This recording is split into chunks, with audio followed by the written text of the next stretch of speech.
আসসালামু আলাইকুম। আজকে আপনাদের সঙ্গে আমি একটা আইসক্রিমের রেসিপি শেয়ার করব। এটা তৈরি করতে আপনাকে কোনো ধরনের হুইপ ক্রিম বা কোনো ধরনের পাউডার বা কোনো ধরনের কেমিক্যাল কোনো কিছু এখানে ব্যবহার করতে হবে না।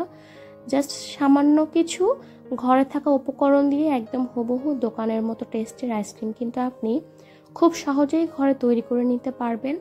আমি এখানে দিয়ে দিচ্ছি 2.5 কাপ পরিমাণ একদম ঘন করে নেওয়া দুধ।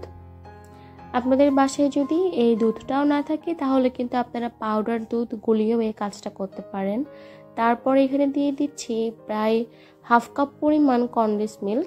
এখানে আপনাকে অবশ্যই এটা ব্যবহার করতে হবে। আর এর মধ্যে আমি দিয়ে দিব আরও কিছু উপকরণ। এখানে আমি ব্যবহার করছি 1.5 টেবিল চামচ পরিমাণ কর্নফ্লাওয়ারটা আপনাকে এখানে অবশ্যই ব্যবহার করতে হবে। এখন কর্নফ্লাওয়ার, কনডেন্স মিল্ক আর দুধ এই সব কিছুকে খুব ভালো মতো মিশিয়ে নিচ্ছি। আমি কিন্তু এখনও এই পাত্রটা চুলোতে বসিয়ে দেইনি। সব কিছু ভালো করে মিশিয়ে দেওয়ার পরে আমি এখানে দিয়ে দিচ্ছি প্রায় 1.5 টেবিল চামচ পরিমাণ চিনি। আর আপনারা যদি আইসক্রিমটা একদমই হালকা মিষ্টি খেতে চান তাহলে এখানে কোনো ধরনের চিনি ব্যবহার না করলেও কিন্তু হবে। এখন অনবরত নেড়ে চেড়ে এটাকে একটু জাল করে ঘন করে নিতে হবে।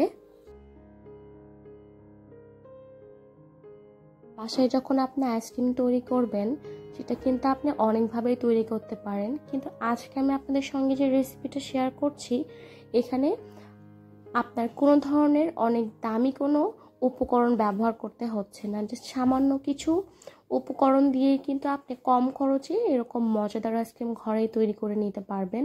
আর এটা খেতে কিন্তু খুবই মজার হয়।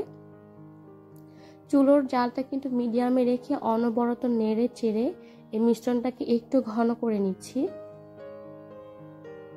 যেহেতু এখানে কর্নফ্লাওয়ার ব্যবহার করা হয়েছে সেই জন্য কিন্তু এটা সবসময় নাড়তে হবে, নাড়া কিন্তু বন্ধ করা যাবে না। আর পাত্রের সাইড থেকে কিন্তু বারবার ছাড়িয়ে নিতে হবে মিশ্রণটা, যেন শক্ত হয়ে লেগে না যায়। এভাবে নেড়ে চেড়ে এটাকে প্রায় 10 থেকে 12 মিনিট মতো রান্না করে নিয়েছি। দেখেন এটা কিন্তু অনেকটাই ঘন হয়ে গেছে, এর থেকে বেশি ঘন কিন্তু করা যাবে না। এখন এটাকে 10-15 মিনিটের মতো নেড়ে চেড়ে ঠান্ডা করে নিব। মিশ্রণটা কিন্তু এখন অনেকটাই ঠান্ডা হয়ে গেছে। 1 লিটারের একটা ভ্যানিলা আইসক্রিমের বক্স নিয়েছি। এর মধ্যে এখন এই ঠান্ডা করা মিশ্রণটা ঢেলে দিলাম। তারপরে এই বক্সটাকে আমি ডিপ ফ্রিজে রাখবো 3 ঘন্টা মতো। এটা যেহেতু আমি ভ্যানিলা আইসক্রিম তৈরি করছি এর জন্য এখানে কিন্তু আপনাকে অবশ্যই ভ্যানিলা এসেন্সটা ব্যবহার করতে হবে। আমি এখানে সামান্য একটু ভ্যানিলা এসেন্স দিয়ে এটা নেড়ে নিচ্ছি। এই ভ্যানিলা এসেন্সটা কিন্তু আপনি চেষ্টা করবেন শেষের দিকে ব্যবহার করান, তা না হলে কিন্তু আপনি যখন মিশ্রণটা জাল করবেন তখন যদি এটা দেন অনেক সময় কিন্তু ভ্যানিলা ফ্লেভারটা ঠিকমতো আসে না, বা অনেকক্ষণ রান্না করার ফলে কিন্তু ফ্লেভারটা অনেকটা কমে যায়। এই জন্য আমি এটা পরে এখানে অ্যাড করে দিলাম এসেন্সটা। এখন এই বক্সটাকে আমি 3 ঘন্টার মতো ডিপ ফ্রিজে রেখে দেব। তারপরে কিন্তু এটা হালকা হালকা একটু জমে যাবে। দেখেন আমি 3 ঘন্টা পরে বক্সটা বের করে নিয়েছি ডিপ ফ্রিজ থেকে। এটা কিন্তু পুরোপুরি জমে যায়নি। এখন আমি এটা একটা বড় একটা বাটির মধ্যে ঢেলে নিলাম। এটাকে এখন আমি বিট করে নিব।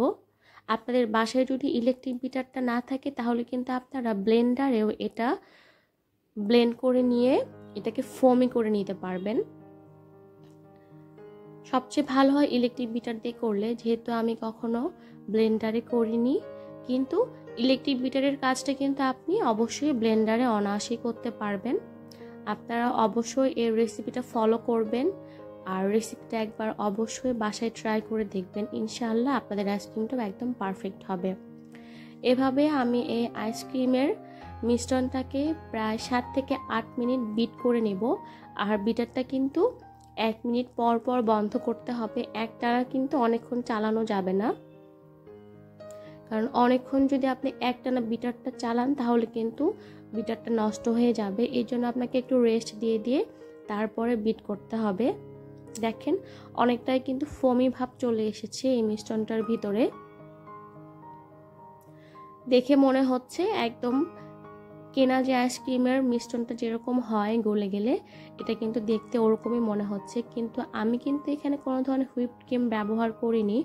অনেক রেসিপিতে আপনি দেখবেন যে কেক তৈরির যে হুইপ ক্রিমটা আছে সেটা এই আইসক্রিমে ব্যবহার করে, এটার টেস্টটাও কিন্তু ভালো আসে। কিন্তু আজকে আমি আপনাদের সঙ্গে হুইপ ক্রিম ছাড়াই বা সিএমসি পাউডার বা কোনো ধরনের কেমিক্যাল ছাড়াই আইসক্রিমের রেসিপিটা আপনাদের সঙ্গে শেয়ার করলাম। এটা কিন্তু বিট করা হয়ে গেছে, দেখেন আমি এটা দেখিয়ে দিচ্ছি এটা মিশ্রণটা কতটা ক্রিমি হয়েছে। এটা কিন্তু 3 গুণ বেড়ে গেছে বিট করার পরে। এখন আমি আবার সে বক্সের মধ্যে ঢেলে নিচ্ছি মিশ্রণটা। দেখেন কত পরিমাণ বেড়ে গিয়েছে, বক্স কিন্তু প্রায় ভরে গেছে। এখন আমি এটাকে ডিপ ফ্রিজে রেখে দেব যতক্ষণ পর্যন্ত না এটা ভালো মতো জমে যায়। আমার আইসক্রিম কিন্তু রেডি হয়ে গেছে। যারা আজকে আমার চ্যানেলে নতুন এসেছেন, আমার রেসিপিটা যদি ভালো লেগে থাকে তাহলে অবশ্যই আমার চ্যানেলটি সাবস্ক্রাইব করে দিবেন এবং পাশে থাকা বেল বাটনটিতে ক্লিক করে দিবেন। তারপরে আমি 6 থেকে 7 ঘন্টা পর আইসক্রিমটাকে বের করে নিচ্ছি। এই আইসক্রিমটাকে এখন আমি উঠিয়ে নিচ্ছি। দেখেন কতটা সুন্দর মতো উঠে আসছে আর কতটা ক্রিমি হয়েছে। দেখে কিন্তু মনে হচ্ছে একদম কেনা আইসক্রিম যেরকম সেম কিন্তু সেরকমই লাগছে। এখন আমি আইসক্রিমগুলোকে সার্ভিং ডিশের মধ্যে সার্ভ করে নিচ্ছি। অবশ্যই আপনারা বাসায় একবার হলেও এভাবে কম খরচে আইসক্রিম বানিয়ে দেখবেন, এটা কিন্তু খেতে খুবই মজার হয়। আর এই আইসক্রিমটা কিন্তু আপনারা 1 থেকে 1.5 মাস ডিপ ফ্রিজে সংরক্ষণ করে কিন্তু খেতে পারবেন, যার টেস্ট কিন্তু একই রকম থাকবে। উপর দিয়ে একটু দেখা সৌন্দর্যের জন্য স্প্রিঙ্কেল ছড়িয়ে দিচ্ছি। এতক্ষণ যারা আমার সঙ্গে ছিলেন, আমার রেসিপিটা পুরোটা দেখেছেন, তাদেরকে অসংখ্য ধন্যবাদ।